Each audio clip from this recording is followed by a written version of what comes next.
വചനം പറയുന്നു, അബ്രഹാം മൂലം ലോത്ത് അനുഗ്രഹിക്കപ്പെട്ടു. ഒരു നാളിൽ അവനെ കുറിച്ച് പറഞ്ഞത് ശമിക്കപ്പെട്ടത്, അവന്റെ കൂടെ നിന്നിട്ട് രക്ഷയില്ല. ദൈവം അവന്റെ അഡ്രസ് മാറ്റി എല്ലാവരും പറയാൻ തുടങ്ങി, നീ അനുഗ്രഹിക്കപ്പെടണമെങ്കിൽ അബ്രഹാമിനോട് കൂടെ ചേർത്ത്. ഇതൊരു പഴയ ചരിത്രമല്ല, ഇത് യേശുവിന്റെ രക്തത്താലുള്ള പുതിയ ചരിത്രം. പഴയ ജീവിതത്തിന് വേണ്ടി അല്ല നിങ്ങളെ വിളിച്ചത്, പഴയതുപോലെ കിടക്കാൻ വേണ്ടി അല്ല വിളിച്ചത്, പഴയ രോഗത്തോടു കൂടെ നടക്കാനല്ല വിളിച്ചത്. ഒരു പുതിയ അഡ്രസ്സോടെ അബ്രഹാമിന്റെ ജീവിതത്തിൽ ചില ദിവസങ്ങൾ കഴിഞ്ഞു.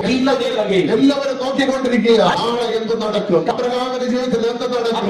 ലോകത്തിൽ മറ്റൊന്നിനെ ശ്രദ്ധിക്കാതെ പോയി. ലോകം ഏറ്റവും കൂടുതൽ ശ്രദ്ധിച്ചിരുന്ന അബ്രഹാമിനെ ആയിരുന്നു. അവൻ ദൈവത്തോട് കൂടെ നടക്കുകയാണ്, ദൈവം അവന്റെ ഭവനത്തിൽ വരികയാണ്. ദിവസങ്ങൾ കഴിഞ്ഞപ്പോൾ സാറയിൽ ഒരു വ്യത്യാസം ഉണ്ടായി. സാറയെ കുറിച്ച് ലോകം പറഞ്ഞത് ഇവൾ മച്ചിയാണ്, ഇവളെ കൊണ്ട് പ്രയോജനമില്ല. പക്ഷേ അവരുടെ അഡ്രസ് മാറിയപ്പോൾ അടയ്ക്കപ്പെട്ട വാതിലെല്ലാം തുറക്കപ്പെട്ടു. Hallelujah, hallelujah, hallelujah.